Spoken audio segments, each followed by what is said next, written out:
আমি কালকেও না, কালকে আমি একটু ব্যস্ত থাকি। যদি প্রথম দিকে থাকে প্রথম দিকে নিয়ে নেবো, আর বিকেলে যদি থাকে ওরা চলে যাবে।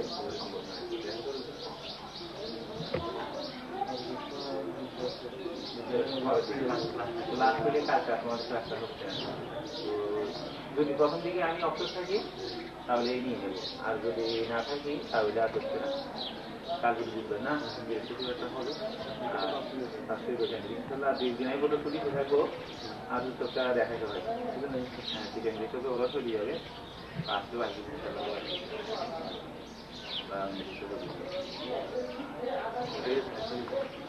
আমি আপনি করছিলাম তোমাদের সাথে থাকি, কারণ শাস্ত্রের ছাত্রের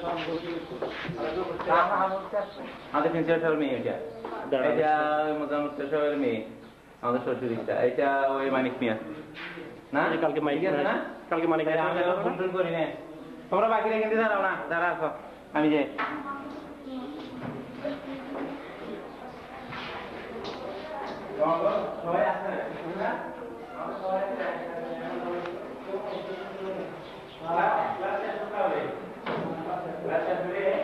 শিবলি কোথায়, দেশে আছে এখন?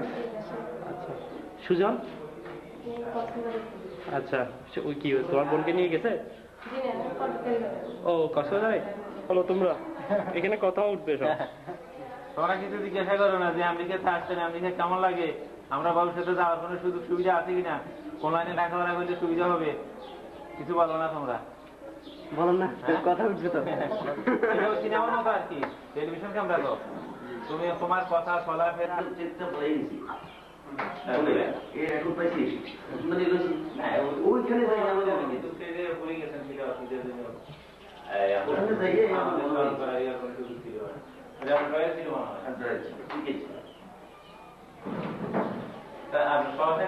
দিয়ে সম্ভাবনা আছে না?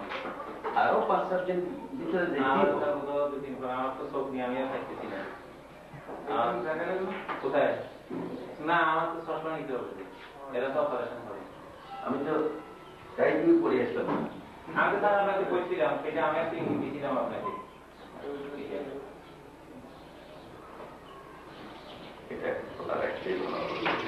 চশমা ছাড়াই হবে, চশমা ছাড়াই হলো।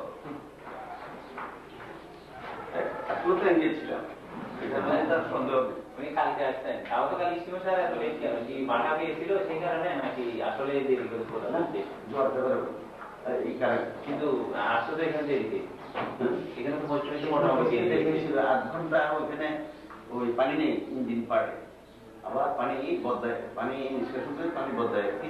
স্টার্টের সময় তারা এগুলো চেক করে দেখবে। প্রবলেম হয়েছিল, প্রবলেম হয়েছিল না তার আগের স্টিমারটা 1 ঘন্টার মতো লেট। আগের স্টিমারটা 1 ঘন্টা 10 মিনিট, 1টা 10 মিনিট না, ওটা টেকনিক্যাল। আপনি দাঁড়ায় না, আপনাদের কিছু ফাইল করতে না দরকার না, খালি আপনি দাঁড়ায় থেকে তো মনে কোনো কাজ করেন না, কোনো কাজ দেয় আস্তে আস্তে করেন। তাহলে আমাকে আরো গুসা করছেন না? হ্যাঁ, কি দেওয়া কথা কথা কর না দে।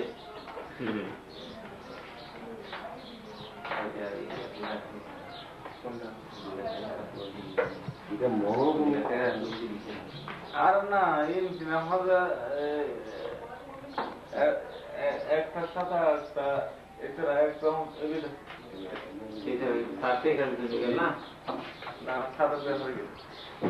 আচ্ছা, সেটা তো ভিন্ন, সেটা তো হবে আরো 6 মাস পরে, সেটা কি ইমিডিয়েট তো কোনো সম্ভাবনা নেই। বিদেশে ভ্রমণ করতেছে, আমাদের দেশের দেশে ভ্রমণ করতেছে, বাংলাদেশের মধ্যে খরচ করতে হচ্ছে, তাহলে বাংলাদেশের বিয়ে হয়ে যাচ্ছে। বাংলাদেশের আমদানি, এর মানে এখানে বাংলাদেশের আমদানির জন্য বাংলাদেশ বিয়ে করতে হবে। রপ্তানি ব্যবহার বাংলাদেশ আয় করে থাকে, তাই না? আমদানি তাহলে বিদেশে বাংলাদেশের ছাত্র বিদেশে লেখাপড়া করলে বাংলাদেশের খরচ হচ্ছে, অর্থাৎ বাংলাদেশের আমদানি।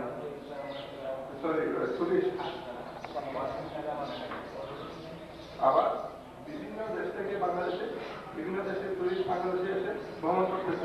আমরা আধুনিক জগতে সভ্যতার যে পরিস্থিতি, সেটা থেকে আমরা বিকৃত হয়ে গেলাম। সেটা থেকে আমরা দূরে চলে গেলাম, সেটা থেকে আমরা ফিরেও চলে গেলাম, সেখানে মন মানসিকতা পরিচিত পারলাম না। আর 10 জন অশিক্ষিতের মধ্যে আর আমাদের মধ্যে কোনো তাপ নেই, কিন্তু আল্লাহ আমাদের চিন্তা দিয়েছে, বিবেক দিয়েছে, বুদ্ধি দিয়েছে। এক বুদ্ধির বলে, চিন্তা করে আমরা পৃথিবীতে সমস্ত বড় বড় জন্তু জানোয়ারকে আমরা বশীভূত করেছি। অথচ আমাদের সামান্য একটা সমাজে এরা কোনো হিংস্র নয়, এরা কোনো দার্জন্য নয়, এদের কোনো অস্ত্র নাই। কারণ এরা সাধারণভাবে জিনিসটা বুঝে গেছে। কোন জিনিসটা বুঝবে? যৌতুক কথা আমাদের জন্য ভালো না, যৌতুক কথাটা কোনো কর্মকে গ্রহণযোগ্য নয়। কারণ সেই কথা, সে পণ, সেই বিধানকে আমরা তিরোহিত করে, আমরা সেটাকে পদদলিত করে এমন একটা সিস্টেম করবো, এমন একটা প্রথা আমরা প্রচলিত করবো, যা পরিপ্রেক্ষিতে আমাদের মধ্যে ওই গুণটা এসে যে আমরা সমাজের জন্য কিছু কাজ করেছি। সমাজ সংস্কারক হিসাবে, চিন্তাবিদ হিসাবে, আমরা লেখক, আমরা বিশেষ করে লেখাপড়া জানা ছাত্রছাত্রী হিসাবে আমাদের মনে জাগ্রত হবে, যাতে করে আমরা পুরোপুরি ভাবে সমাজে একটা ভালো জিনিস প্রতিষ্ঠা করতে পারি। এবং এটা আরম্ভ করতে হবে আমাদের থেকে আরম্ভ করতে হবে। আমরা তো সমাজে আছি, এখন আমরা যদি একজন থেকে একজন করি, একজন থেকে একজন করি, আমার একটা কথা মনে আছে, বক্তব্য দিয়েছে, লেখা আছে, তুমি যদি সারা বাংলাদেশ পরিষ্কার করতে চাও তাহলে তোমার ঘর পরিষ্কার করো। তুমি একটা ঘর পরিষ্কার করছো, দেখবা আরেকজনের একটা ঘর, একজন একটা ঘর, সারা বাংলাদেশ পরিষ্কার হয়ে গেল। একটু পরিচ্ছন্ন দিবসের মূল মন্ত্র। আর আমাদের যৌতুক প্রথা তথা সমাজের জন্য যে কুসংস্কারপূর্ণ কথা, সেটাই একমাত্র মূল মন্ত্র। আমার ভিতরে যে দুষ্ট আছে, আমার সমাজে, আমার পরিবারে, আমার দেশে, আমার জাতির মধ্যে যেটা আছে, সেটাই যদি আমি তিরোহিত করি, দূরীভূত করি, ভালো জিনিসকে প্রতিষ্ঠা করার চেষ্টা করি, তাই দেখা যাবে তোমার সেই আস্থা। আর এমনি তোমাদের রেডি করতে কিন্তু প্রধান কম্পিটিশন হয়, অনেকগুলি শব্দ আছে, তার মধ্যে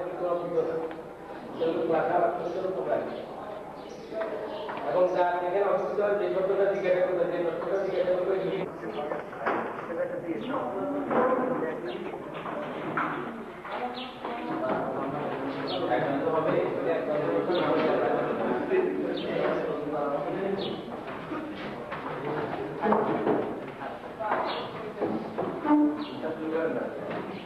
তোমাদেরকে এই কথা আমি বলেছিলাম যে আজকে বিশ্বনবীর হাদিস সম্বন্ধে আলোচনা করবো। হাদিসের সংজ্ঞা বা প্রভাব, হাদিস সংজ্ঞার ইতিহাস, এগুলি আমরা গতকালকে আলোচনা করছি।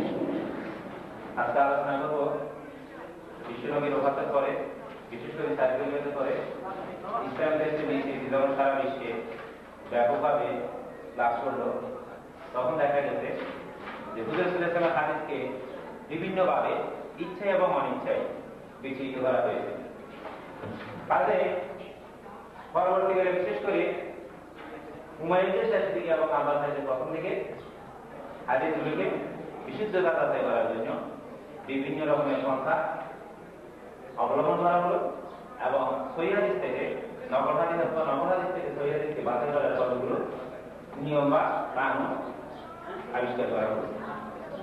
এখন দেওয়া হয় তোমাদের বইতে আছে, তোমরা দেখবে যিনি বর্ণনা করতেছেন উনি অবশ্যই প্রথম ব্যক্তি বলতে হবে যে হুজুর রাসূলুল্লাহ থেকে হাদিস আমি স্বয়ং নিজের কানে শুনেছি। এবং শেষ ব্যক্তি 1-15 যখন যদি একটা হাদিসের বর্ণনাকারী থাকেন, প্রথম থেকে শেষ পর্যন্ত প্রত্যেকটা ব্যক্তির নাম, উপনাম আর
জানার জন্য আমাদের কাছে প্রথমে যে দিনটা আছে সেটার নাম হলো ইসলাম।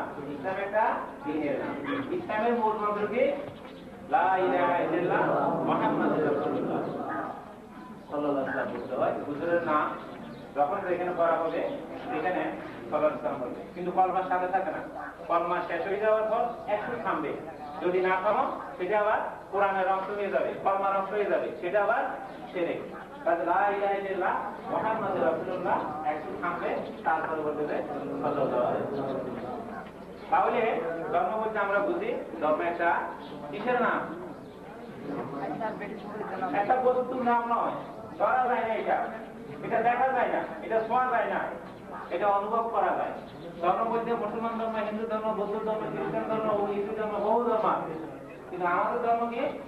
ইসলাম। আল্লাহ তাআলা কোরআনে কি বলছেন? ইন্না দীন ইনদাল্লাহিল ইসলাম, আমি একমাত্র ইসলামকে দিন হিসাবে মনোনীত করলাম, তাদের জন্য, তোমাদের জন্য। আরেক জায়গাতে কি বলছেন? ইয়া আইয়ুহাল্লাযীনা আমানু উদখুলু ফিস-সিলমি কাফাতা, হে ঈমানদারগণ, মুসলমানদেরকে বলা নাই, যারা ঈমান এনেছো, কি করি? কলমা করি, তোমরা ইসলামের মধ্যে প্রবেশ করো পুরোপুরিভাবে। তাহলে আল্লাহ তাআলা দুইটা কথা বলছেন, ইসলামকে আমি একমাত্র ধর্ম হিসেবে মনোনীত করলাম, এবং তোমরা যারা ঈমান এনেছো, তোমরা কাফের মুশরিকদের কথা বলা নাই, যারা ঈমান এনেছো তোমরা ইসলামের মধ্যে প্রবেশ করো পুরোপুরিভাবে। তাহলে কোরআন শরীফের মধ্যে যে 114টা সূরা বা বড় আকারে 30টা পারা, 114টা সূরার মধ্যে সূরা তওবার মধ্যে দেখবে সেখানে বিসমিল্লাহ লেখা নেই। আর বাকি 113টা সূরা পড়ার আগে অবশ্যই তোমাকে বিসমিল্লাহ পড়তে হবে। এই যে একটা কোরআন শরীফ, এটা আসলে আমাদের কাছে দুনিয়াতে যত কিতাব, যত বৈশিষ্ট্য আছে, এখন থেকে শুরু করে কিয়ামত পর্যন্ত বিরাট আকারের একটা পুস্তক মুখস্থ করার একটা শক্তি এবং কুদরত আল্লাহ তাআলা শুধু মুসলমান ওই সমস্ত বান্দাদেরকে দিয়েছেন যাদের উপর আল্লাহ রহমত দিয়েছেন।